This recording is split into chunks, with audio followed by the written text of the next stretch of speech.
Corporate நிறுவனங்கள், big business இவர்களுக்கு சாதகமான கொள்கைகளை தான் மோடி அரசாங்கம் பின்பற்றுகிறது.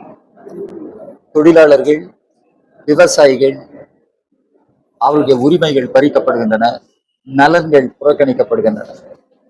பொருளாதாரமே இன்றைக்கு ஒரு நாசகரமான நிலையில் நிற்கிறது. ரூபாயினுடைய மதிப்பு வீழ்ச்சி அடைந்து கொண்டே இருக்கிறது.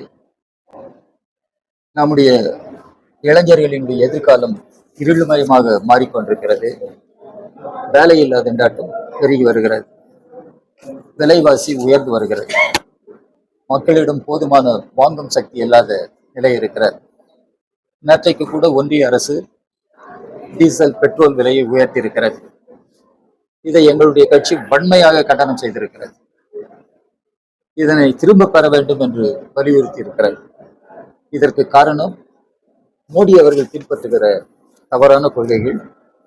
மோடி அரசு நம்முடைய பொருளாதாரத்தை நிலைநிறுத்துவதற்கு தோல்வி அடைந்திருக்கிறது.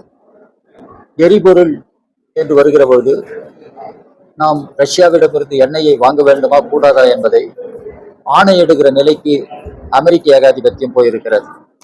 டொனால்ட் ட்ரம்ப் அதனை செய்து கொண்டிருக்கிறார்.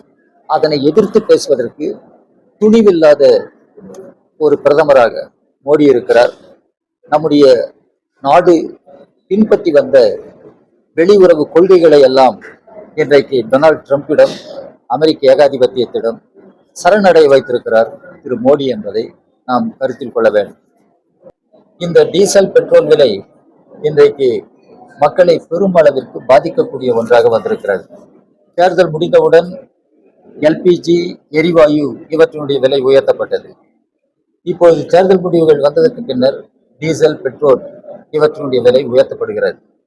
இது மக்களின் மீது கொடுக்கப்பட்டிருக்கிற மிகப்பெரிய தாக்குதல். இதை நாம் புரிந்து கொள்ள வேண்டும். மோடி அரசாங்கம் இந்த விலையேற்றத்தை திரும்ப பெற வேண்டும். மக்களுக்கு அவர்களுடைய வாழ்வாதாரங்களை காப்பாற்றுவதற்கான முறையில் முயற்சிகளை மேற்கொள்ள வேண்டும். மோடி வாய்ச்சவடால் விடுகிறார், சப்கா சாத் சப்கா விகாஸ், எல்லோருக்குமான அரசு, எல்லோருக்குமான திட்டங்கள்.